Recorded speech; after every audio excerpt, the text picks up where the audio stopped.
all of your forwarding and freight shipping needs. We at Trin Forwarding International are committed to product delivery. At Trin Forwarding, we have the much needed experience, professionalism, and due diligence in freight forwarding, shipping, and cargoes. We deliver with timeliness and precision.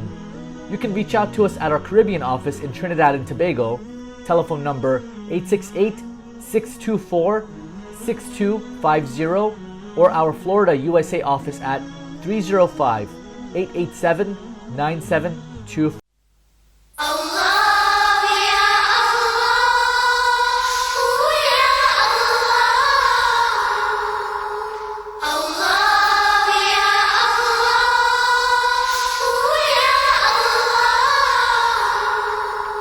In the name of Allah, Lord of all the worlds, there is no God but Him, the living and eternal.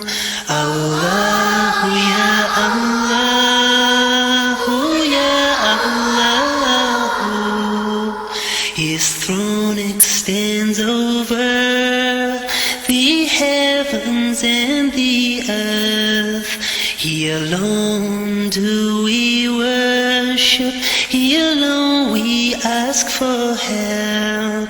Allahu ya Allahu ya Allahu. Show us the straight path, the path of those you love. Protect us from all evil, from the path of those astray. Allahu ya Allahu ya Allahu. Jama's Glass Supplies, specialized in French doors, windows, aquariums, puttywork, and more. 45 Garth Road, Princestown. For more information, please call at 1-868-736-6204. That is 1-868-736-6204. Or message on WhatsApp at 1-868-272-2302. Again, 1-868-272-2302. Or email at jumasglass73@gmail.com. Dawah and Interfaith Institute presents for the first time in U.S.A. Dawah and Interfaith training with education in world religions from religious professors and spiritual leaders of different faiths. This is a 6-month weekend course designed for brothers and sisters local, national, and international who are seeking to learn the importance of Dawah and better understanding of faith and cultures. For more information, please contact 1-800-804-0267 or 954-986-0158. You can also contact via email at alhikmat@alhikmat.com or visit our website www.alhikmat.com. Assalamu alaikum and welcome to Who is Who in America on Alhikmat TV 24/7 online. We're very fortunate to have with us on today's program Mr. Sajan Kurian. Welcome to the show, Mr. Sajan. Assalamu alaikum. Thank you for having me. Alaikum assalam, and it's a pleasure to have you. And to our viewers out there, Mr. Sajan, as is known here in America, Sajan, is a well-known public figure. He's an activist, he's a community leader, real community leader, a man who wears many caps. He's also a cardiovascular interventional assistant, and we'll ask him all about that, where he does that, where he works in the medical field, etc. He's the president of AAPI, and I know that's a long name, but we'll have him explain what is the AAPI. As far as I am concerned here, it's Asian American Pacific Islander. So stay tuned as we talk to Mr. Sajan Kurian about his background, his history, his vision for the future here in the United States of America. And I'm sure those of you who are viewing this program from different countries worldwide, you will benefit a lot. You will be motivated by the background of Mr. Sajan. I've come to know him many, many years now. We have known each other at least more than 10, 15 years or so. And I have been very much impressed with his community services. Whenever he organizes a program, at his programs there will always be interfaith leaders, commissioners, mayors, community leaders. So he has the call, and I have seen him personally pull these kind of programs together in hours, 24 hours, 48 hours, bringing all the city officials and elected officials to the board to discuss matters and have community events. So we're talking to a man with a wonderful community background. So welcome to the show again, Mr. Sajan Korean. And how do you prefer me call you, Sajan or Sajan? Either or is fine. People in family call me Sajan, and people in the community know me as in both ways. Sajan is where the American community knows me, but either or, I accept it. So as a family member, I'll call you Sajan. Please do. I'm happy to have you. Good. It is really a pleasure to have you on the program, to get you to come on. It has been a long time now that we really wanted you to come on the program. And finally it's happening, and I'm sure, again, as I said before, our viewers would really benefit after hearing your background and your progress in life, etc. Before we get into your historic background, and when I say that, I really want to know a little bit about your India background. I know you were born in Goa. You grew up in Bombay. Your father was a politician, freedom fighter. I'm very interested. I've always been very motivated by India politics and India's democratic power, etc., because India is the largest democratic country in the world. So you come in from that background and having that kind of influence here in America, being able to set up the Gandhi Square in Delhi. I mean, very influential things you've been part of. So there are many ways we can start. But before we get into all these community things, let's get this off the way. I want to know a little bit about your medical background before we get into that little history and community works, and you running hopefully for the Florida House of Representatives. So many things we got to talk about, Mr. Sajan. It's going to be interesting. Tell us which hospital, where you work, and what do you do exactly as a cardiovascular interventional assistant. First of all, I want to thank all the viewers, and thank you, Shaikh Shafayat. It's a humbling experience. Ever since I've known you, we have hit it off, because I like coming to the iftar that you organize. I mean, and the community in general. To answer your question, I work at Florida Medical Center. That is in Oakland Park in Fort Lauderdale, in Lauderdale Lakes. Mm-hmm. I work. My boss is Dr. Awais Humayun, and multiple other electrophysiology specialists. He's one of the leading electrophysiologists in cardiology department, one of the best in the United States. What I do there is your question. What I do is we fix irregular heart rhythms, atrial fibrillation that's what we call it. And for the viewers, it's a heart condition that controls controls how your heart performs. Your muscles are all controlled by electrical conductions, and if there's a different variation, we try to fix it in normal terms, if at all we can say that. So that's what I do for a living, and I assist them with all the support systems, meaning it starts from we call it catheters. We go in through the groin and try to go into the heart and try to fix things where it's abnormal. So in layman terms, we are the electricians and the plumbers for the heart. Wow. So therefore, if we have anyone or we know anyone who need that sort of medical treatment or dealing with the plumbing and the electrical aspects of the heart, as you put it, and they are at Florida Medical Center here, and that's right off the turnpike. Every time you drive the turnpike, you see this. So anyone in that area, we can always contact you to put in a good word for any one of our community people in that at that hospital, right? As a matter of fact, I think I have had the privilege and the blessing of serving your family too. So yes, I remember that clearly, that you have been there with some of our immediate relatives who have been at the hospital, and you were very kind and really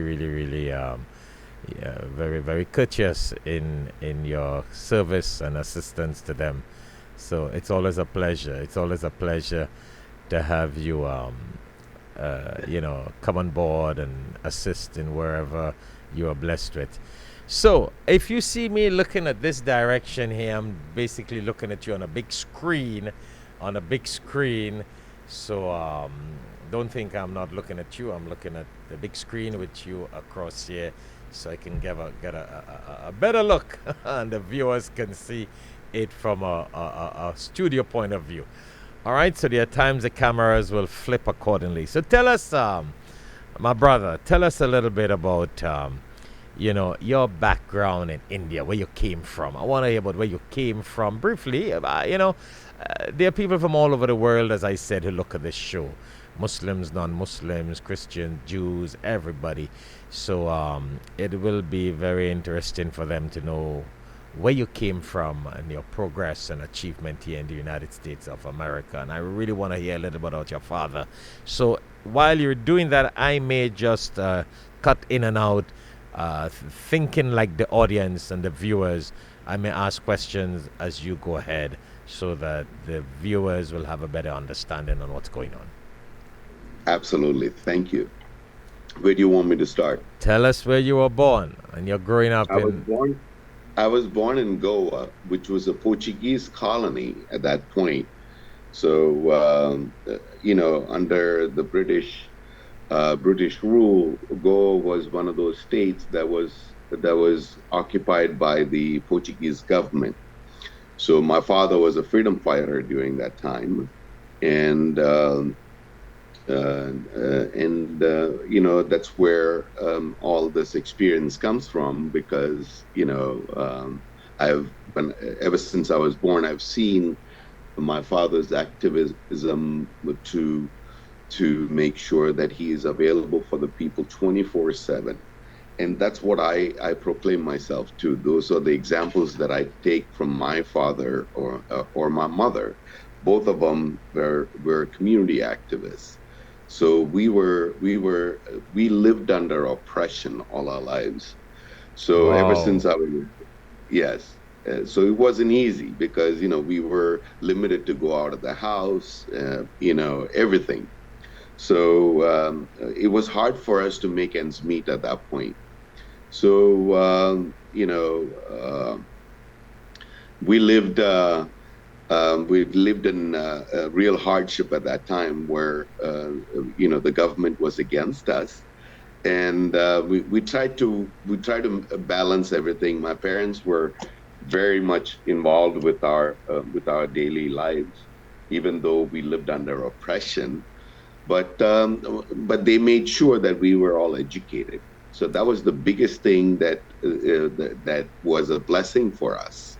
And I know politics can be very, very interesting in India. OMG, as they would say it. I mean, and I could understand, well, as your father being a freedom fighter, what kind of restrictions you guys would have had to go through growing up with your father being in the political arena and being a freedom fighter. You had to really dot your I's and cross your T's. No, he was in jail. I mean, he was in jail multiple times because he had to. Well, he was involved in strikes. He was a union leader.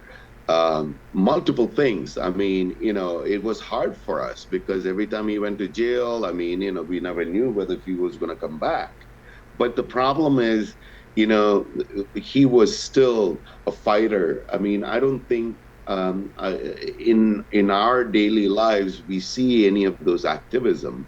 So when I look at all the activism, I mean, I say this is nothing. I've seen the worst. So what year are we talking about? What year are we talking about? These are in the early 70s, during that time. So late 60s, 70s during that. That's when we got that part of India liberated. Wow, it's interesting. I was in India around that time, 1975. That's when I was studying in India. And I've always heard about Bombay to Goa, but I've only been to Bombay. I've never been to Goa. But now that you came from Goa, I'll have to find a reason to visit Goa. No, because of the fear of our family being targeted, because we were expats. Technically, my parents are from South India, which is Kerala. So, I mean, I know the language, I know the culture, but my parents settled in Goa. So that happens to be just like us immigrants here, but what we realize. So Goa was a foreign country, I mean, if I may say so, at that point, before it got liberated from the Portuguese government. So, I know what it means. So I've lived that through the 70s before I migrated to the United States. So I know and then the education system, because at that point, Portuguese was my first language till the 4th grade in Goa. So, and the higher education was from Pune University, which was in Mumbai. So I had to move to Mumbai, or at that point it was Bombay, to get myself educated. And we were fortunate enough that my dad actually moved us from there. Plus, also we had a fear of our family being targeted by extremists at that point. So so we had to leave under a condition that my mother said, and as long as my older brother stays with my father, my mother, my sister, and we moved away from that place for fear of us not being harmed. So that's a little story from us. So Wow. During the freedom movement, there are a lot of locals that was against us. That is interesting. That is interesting. So tell us a little bit now. So what motivated you to come to the United States of America? Well, during my teenager lifestyle, it was we were in a stage where we had hard times in our lives because we had it was hard to meet with our requirements for daily living. So my father died when I was like in my late teens. He was 54 years old, and my brother and my sister wanted to have their education, so I had to drop out of college. So at that point, my father passed away, so somebody had to take over and take care of my mother. So so my brother had to. So both of them went to medical school. So for that to happen, in India, it was, it's who you know there. So with my father's background, so they had to get into private medical school.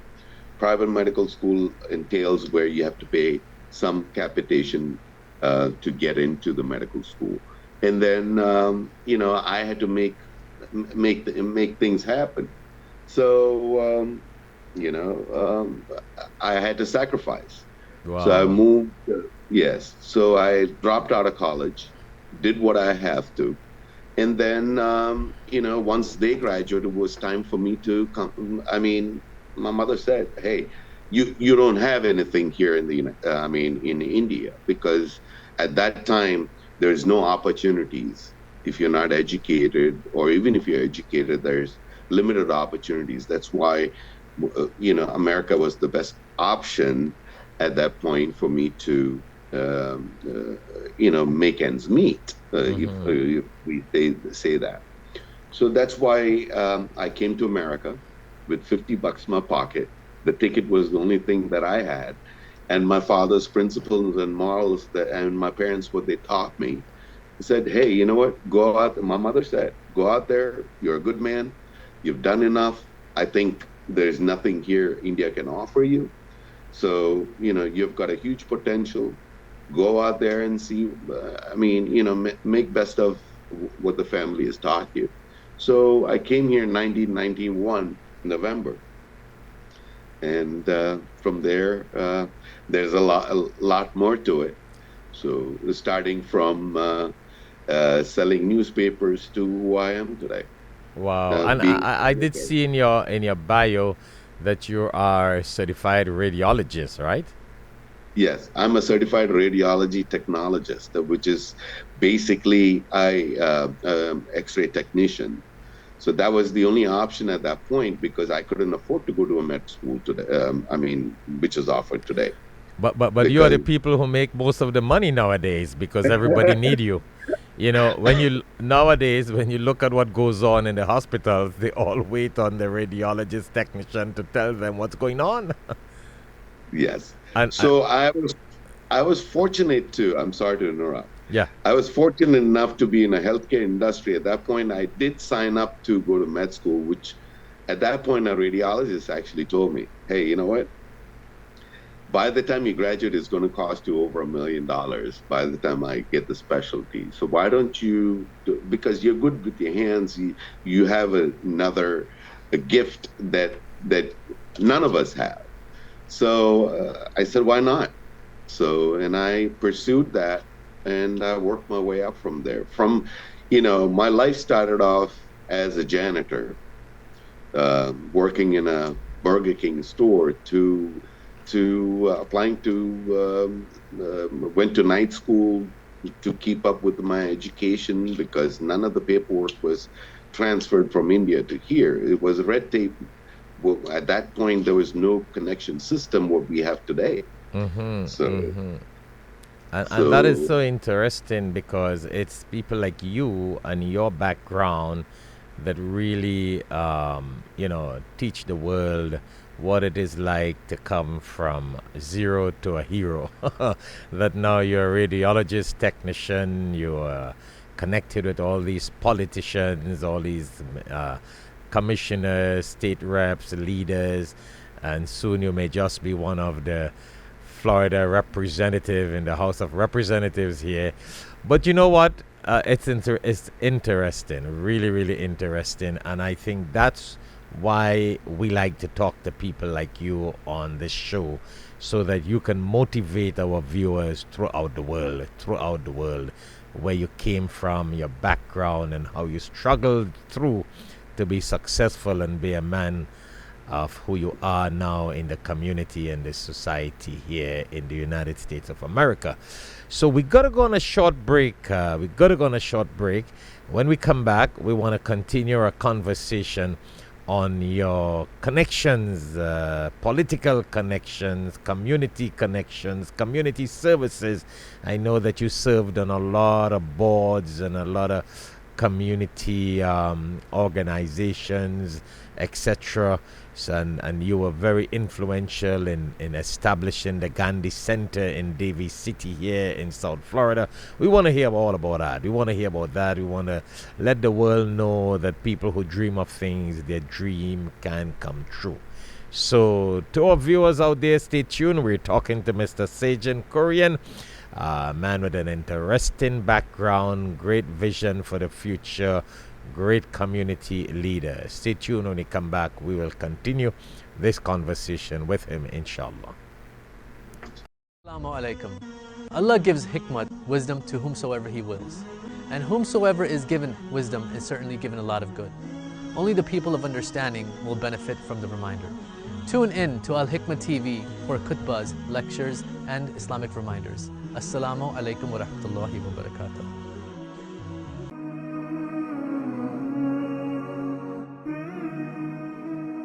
In the Quran, in chapter 5, verse 67, Allah tells the Prophet sallallahu alaihi wasallam, Bismillahir Rahmanir Rahim, Ya ayyuhar Rasul, balligh ma unzila ilayka min rabbik, wa illam taf'al, fama balagta risalatahu.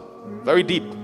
Allah tells the Prophet sallallahu alaihi wasallam to spread the message of the Quran. And he told the Prophet, and if you do not spread the message, you did not fulfill the mission of the messenger. So you and I are followers of the Prophet sallallahu alaihi wasallam. If we can afford one Quran, help us join in distributing the Quran. So if you can't afford one Quran, do it. $3. 10 Quran, $30. 100 Quran, $300.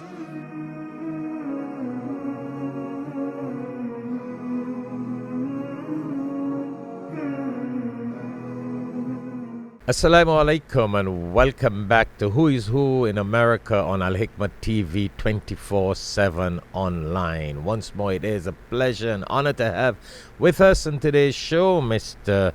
Sajan Korean, who, as we mentioned in the first segment, is a cardiovascular interventional assistant.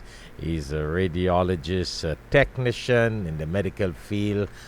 Thank God he has attained and achieved great success, and now we want to talk a little bit about his community life. And talking about that, Mr. Sajan, I want to mention in one of the programs you had organized, and I think it was the Gandhi Square Foundation program when we had the opening of the Gandhi Square.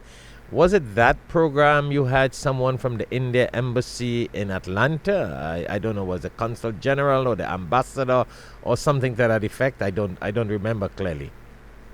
Yeah, we had an interfaith gathering at that point. So we had the Indian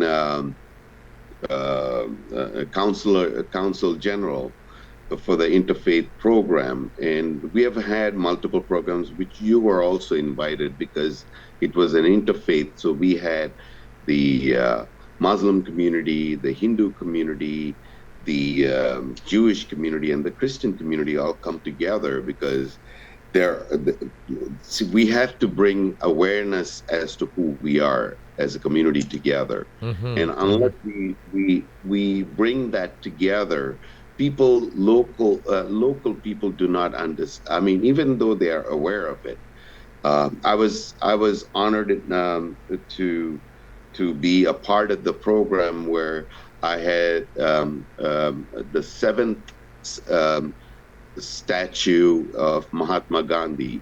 Why I chose it? People who do not know Mahatma Gandhi was, I go by his principles. Be the change in the world you need to be. So that's his version of trying to say that, if you want to be someone, you have to be the change. Otherwise, you have to show it. You can't talk about it. You got to walk the walk. Mm-hmm. And that's the principle that I always, and my parents always taught me through the freedom. It doesn't have to be a violent affair to bring all the communities together. It could be ahimsa. Ahimsa is a word that is non-violence. So even with the non-violent movement, you can get that together. But anyway. So am I correct to say that I think somewhere I read that you were also part of the Recreation Advisory Board for one of the districts here in South Florida? Yes, sir. Yes, sir. I have been on the Parks and Rec advisory board, where what we see now, the corrections in all our parks to make sure that we meet up with the standards that our community and our children and our families enjoy. At first, in our parks, we never had any what you call restrictions or any changes. It was just a park. It wasn't anything that was catered to our children, pets, or even families. So nowadays, if you see, our parks are catered to the seniors, children, pets, and all alike. There's everything for there's something for everyone. So, and if you find in South Florida right now, if you see anything that needs to be changed, let me know. I will Well, make that is sure I gonna. go to that city. We have 31 cities in Broward County, Mhm. and even if it's Miami-Dade, I know the mayor.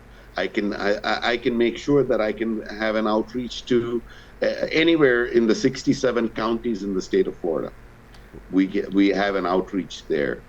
Wow. So Well, that is interesting. That is really good to know. I mean, when we have a man like you and that level of the advisory capacity with the recreation, parks and recreation here in Broward County, I mean, it's always good to know people in different level that we can be of some help to the community as the need arises. So thank you very much for that it's opportunity if we need to recommend, suggest, or anything. So tell us a little bit now about your I don't know, you want to tell us what motivated you to establish the Gandhi statue, or do we where do you want to go from there? Mahatma Gandhi, like I said, I mean, everyone knows. You look at Martin Luther King, Nelson Mandela, they were all together in South Africa. So he knew we go by his principles. A lot of people go by his principles where we all bring people together. His basic idea of living was, or attaining something was peace and harmony. And it's interesting because life challenges make us as different individuals. So what we have to do. It's not like the religion where we pray and whatever religion we practice, but the idea is to make sure that we attain something through a peaceful manner. So the idea was, why not bring that icon? Because I don't think there's a Mahatma Gandhi statue here in the United States that is owned by him. So I approached the Mayor Judy Paul, who is Mm-hmm. the mayor of Davie Township. So her and I talked about it. So she said, make a presentation to the city council, and I took it from there. I made that ask for the people, for all people of Florida, and for all our communities, because that's an icon that we need to. Davie, I picked Davie only because Davie was a place in the map, which is controlled by supremacists, if I may say so. And that is So what is very, very interesting for you to be able to get the Gandhi Square established in Davie City. I mean, that is phenomenal. out of the 31 cities, I picked Davie only because that was the city that I want to establish peace and harmony and show them we are united as a community. Mm-hmm, So, mm-hmm. as an interfaith advocate, and I thought that was the best place for us to do that. Um, and uh, and that is the only statue in the United States that is named. The land is owned by Mahatma Gandhi. Yeah, yeah. It was donated by the city, And there is a 42nd street named in the world. 42nd street is also Gandhi Street. So it has got a lot of historical value there. And I think And you are very, very, very blessed, very, very much chosen to be part of making something like that happen here in the United States of America. no, it's not just me. I mean, it takes a village, right? Yes. So there's a lot of people behind the scenes, including yourself, your prayers, your support system. We see, unless we have all that people, the right connect, meaning our community leaders. I'm not here. I represent our whole community, our whole whole South Asian community. Talking about South And Asian community, I know I gotta be interrupting you all the time, but what does this Asian American Pacific Islander organization is all about? And I see you have South Asian Caucus of Florida, because I know we're gonna run on time, so I'm trying to get as much as possible in this show. So tell us in connection to what you're saying there. so we have I see there was no representation from the Asian community. Yeah. So that's when this actually started before even the last presidential or the prior. I want to say during much before Obama wanted to come in. And I realized we meaning us people, minority people, do not have representation. And the only best way that I thought at that point was, instead of reaching out to the local elected officials, how do we go in as a community and because every community is different. We have different issues, different religion, different thought process, different culture. To bring it all together, a caucus, an Asian caucus unites us. And we have different Caribbean values that still do have migration from Asian community. Mm-hmm. And somebody who understands that, I understand that, and I know 7 different languages, multiple cultures and stuff. So someone who can relate. So I founded this, and I thought this would be best where people can reach out to me. And when we go as a caucus, it does matter because we make endorsements to all the elected officials before they get elected. We do the screening process so that we hold them accountable. Because if they don't listen to us, then we do have some say. Unless we have a say on the table, we can talk everything. It's a matter of being on the table. If not, you're nobody. We do have a huge voice as Asians. Asians meaning we have a huge migration from the Caribbean community. Trinidad, Suriname, all that area. So I'll be visiting Guyana, Trinidad, and Suriname. The consulate has actually offered me to go there and meet with the people and see what is needed there so that we can reach out to the community and see what we can do to make a difference.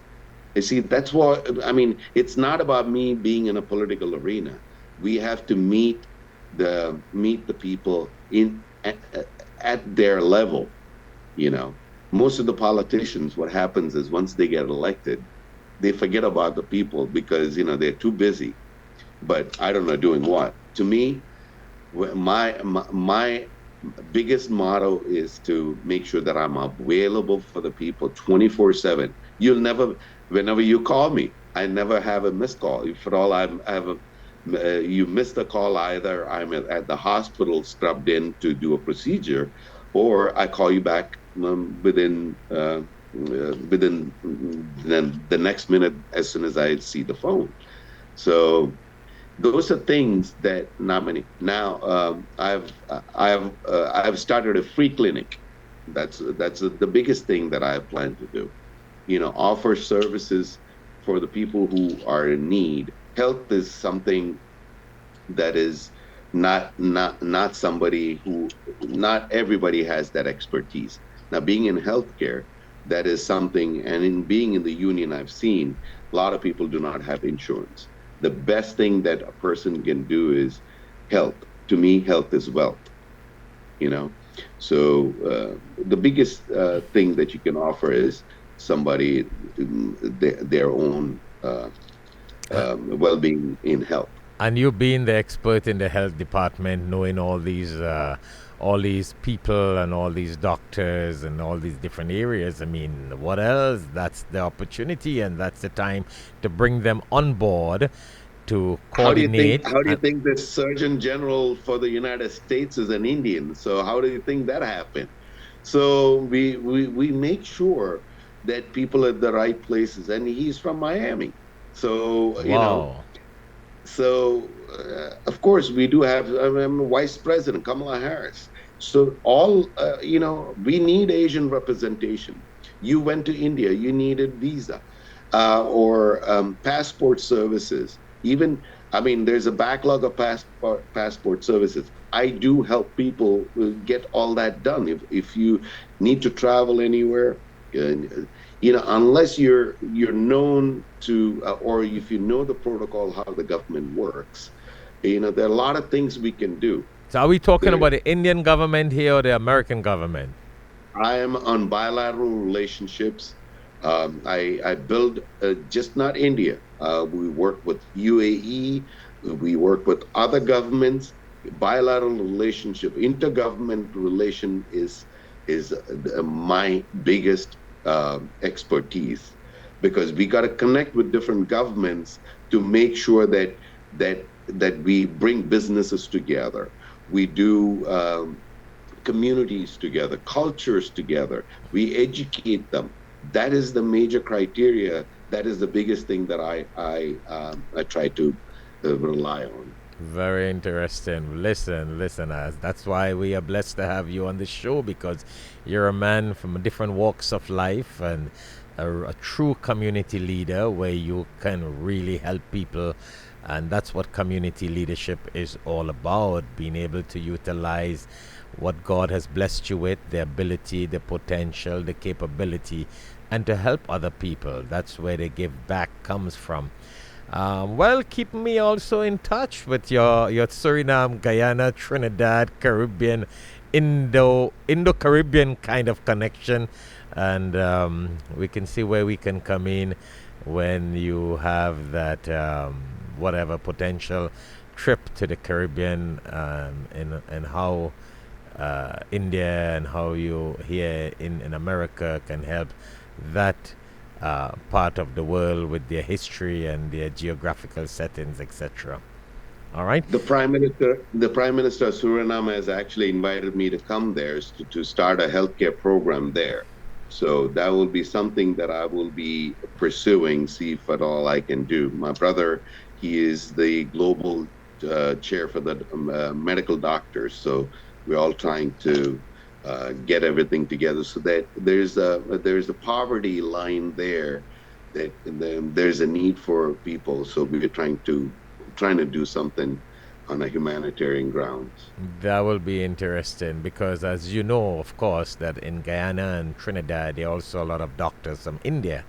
So, and a lot of people, of course, they got the India history, and we don't want to get into that. Everyone knows of the India history. But we got to go on a short break. And when we come back, we want to get into now a little bit of that political arena. What motivated you to be a representative or to run for that seat as a Florida representative? What motivated you? What's the plan? What you have in mind, and some of your political connection with some of these elected officials here in South Florida. So when we come back, we want to touch base on that. So to our viewers out there, stay tuned. When we come back, we'll continue this very, very interesting conversation with Mr. Sajan Korean, a man of who wear different caps, a very, very influential personality here in South Florida and in the United States of America. Stay tuned when we come back, inshallah. Assalamu alaikum. Allah gives hikmat, wisdom, to whomsoever He wills. And whomsoever is given wisdom is certainly given a lot of good. Only the people of understanding will benefit from the reminder. Tune in to alhikmattv for khutbahs, lectures, and Islamic reminders. Assalamu alaikum wa rahmatullahi wa barakatuh. Assalamu alaikum and welcome back to Who is Who in America on Alhikmat TV 24/7 online. We are very fortunate to have with us on this show today Mr. Sajan Korean, known as Sajan Korean here in the United States of America. But as he said in the opening of this program, he said most of his family members know him as Sajan. And I like the example. It's a tomatoes kind of statement here. Schedule and schedule. So you got to understand, when it comes to language in the British and Indian America, the language has a different accent as it changes from British to American and from American to British. And Mr. Sajan, that is where we get into all these schedule, scenario, and accent. And, you know, especially people from India who got a Caribbean base, got American, Britain, the accent changes and we wonder what is really happening. But it's because of that British American change in English. You know, I mean, COLOR and COLOUR and PROGRAMME and PROGRAM. You know, it's how it is. But when you're international, that's where we learn to adjust with the language. And, you know, talking about that, as we adjust with the language, I try to tell people, we learn to adjust with language in different countries, but we do not learn to adjust with people of different culture, different faiths, and different backgrounds. That's a very sad thing. People study languages and understand the language of different countries. And you will go in America and pronounce it the American way. You'll go in Britain, pronounce it the Britain way. But when you meet people of different culture and different races and different, you know, faiths, we don't know to live and adjust and understand other people. And that's very sad. That's very sad. We learn everything else, but we do not learn about human beings of whom we are. But anyhow, I don't want to get into a lecture here on an interfaith program. I mean, I know you are an interfaith specialist. We're all into this interfaith community services, and that's wonderful. But if you want to spend about a minute or two and tell us of the importance of interfaith, that might be really, really beneficial coming from someone like you. And then we're going to continue on what motivated you to want to run for the Florida House of Representatives here in Florida. And I see here in your background that Sajan served as a legislative district aide to 2 Florida representatives from 2012 to 2015. And that might be interesting to hear a little bit about that in the political arena side. You know, we spoke about your history, we spoke about health, we spoke about community. It's important to understand the politics. America is big into politics, you know what I mean? So it's nice to know your political involvement also. So let us, in about 2 or 3 minutes, our viewers know from your perspective how important interfaith relationship is. Interfaith religion. Thank you for you rightfully said adjustment to cultures is very important. For us, we talk about different things, but you know, ask to the viewers. I always tell them, you can complain, but if you cannot get engaged with the civic society, we can always complain in our house, but you got to go out there, get yourself involved in the locals. Otherwise, you're nobody. You know, we can talk all we want at home, but if you want to make change, You have to be the change yourself to get out there and get something done. And that's exactly why I wanted to say I wasn't talking politics. If you're not somebody, you're nobody here. It depends on. So that's why I ran for office. I helped a lot of in every 31 cities in Broward County and beyond. What I did was I made sure that I helped all the commissioners, mayors, county commissioners, everybody representing us as minority, and tell them these are the issues that matters to us. Telling for each and every viewers that we have that, go out there and meet the commissioners, get involved.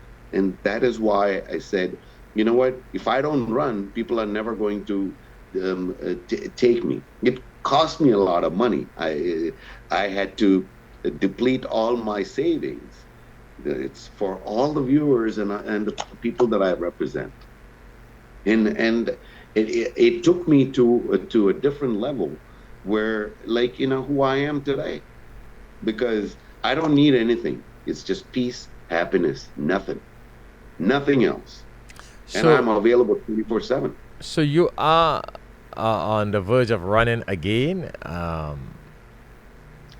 am planning to, if I'm blessed.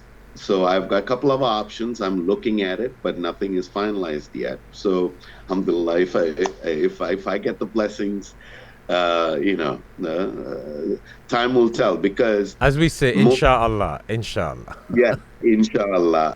But before we conclude the program, we got about 2 or 3 minutes again. Tell us all about what's this 1199 SEIU about that you're a member of.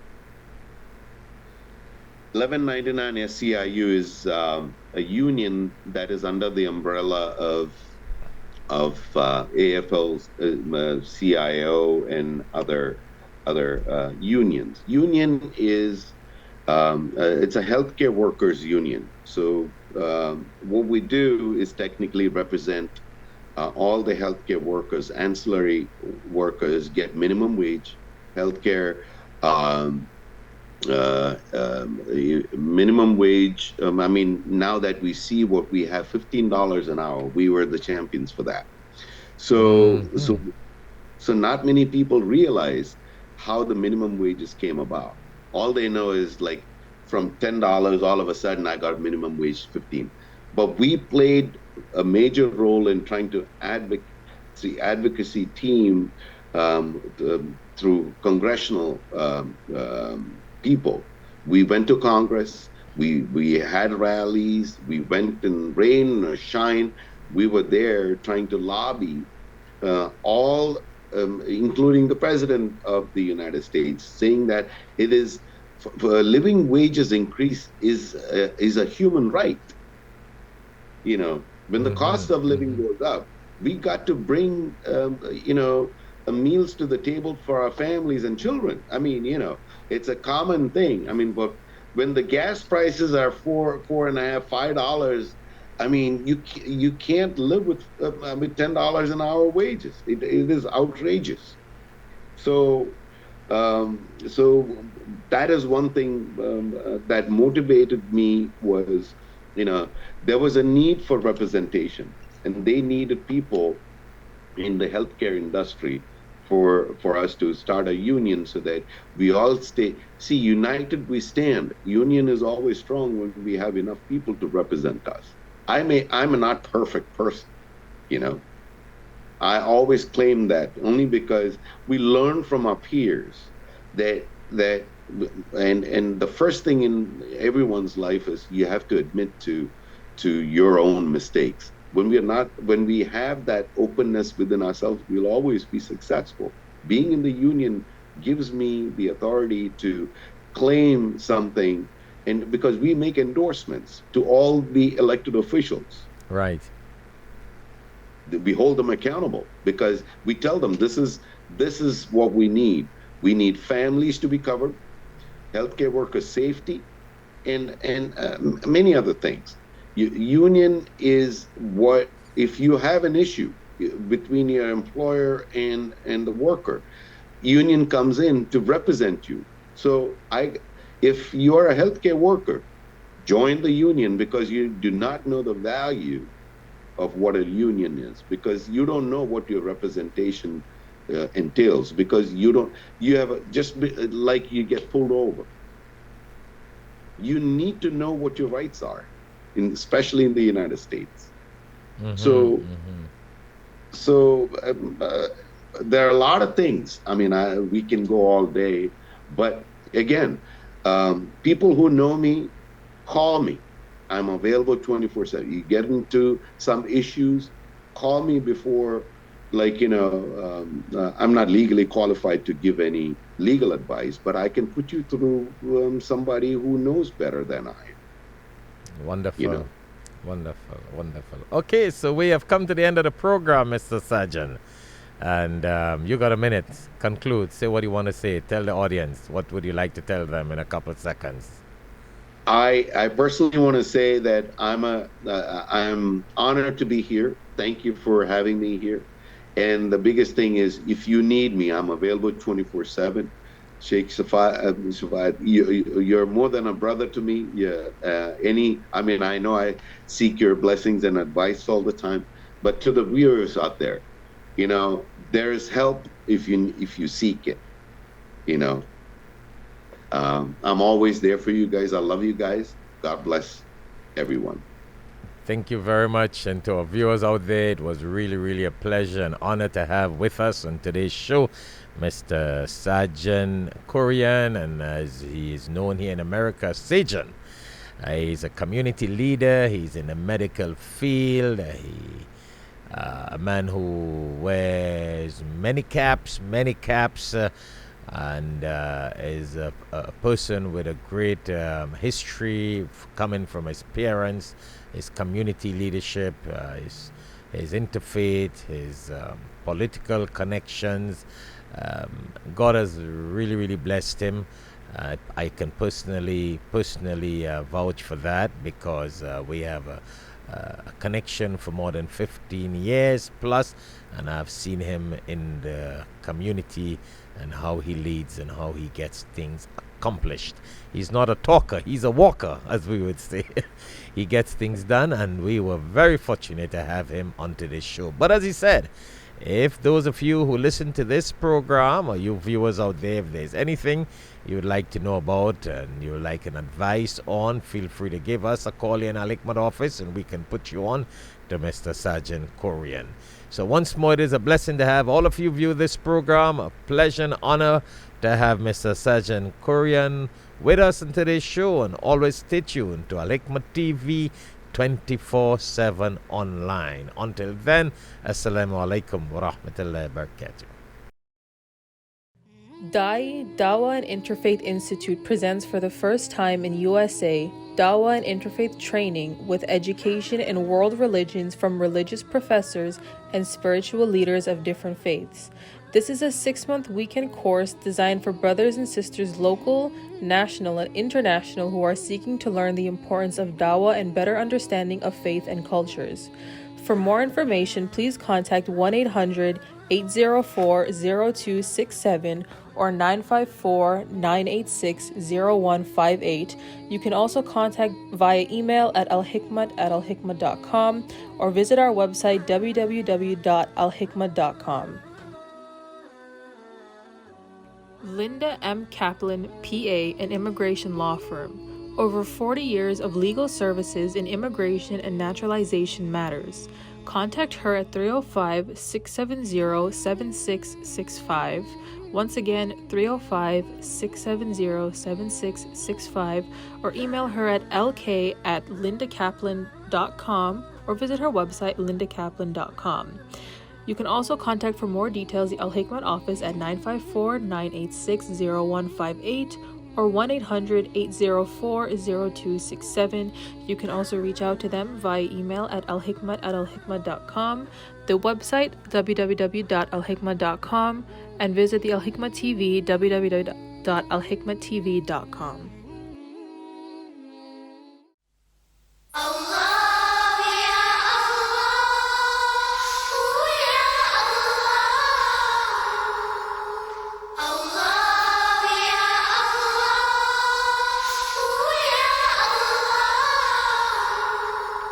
In the name of Allah, Lord of all the worlds, there is no God but Him, the living and eternal.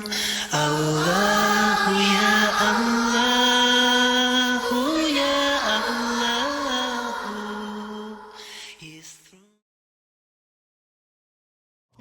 Jama's Glass Supplies, specialized in French doors, windows, aquariums, puttywork, and more. 45 Garth Road, Princestown. For more information, please call at 1-868-736-6204. That is 1-868-736-6204. Or message on WhatsApp at 1-868-272-2302. Again, 1-868-272-2302. Or email at jamasglass73@gmail.com.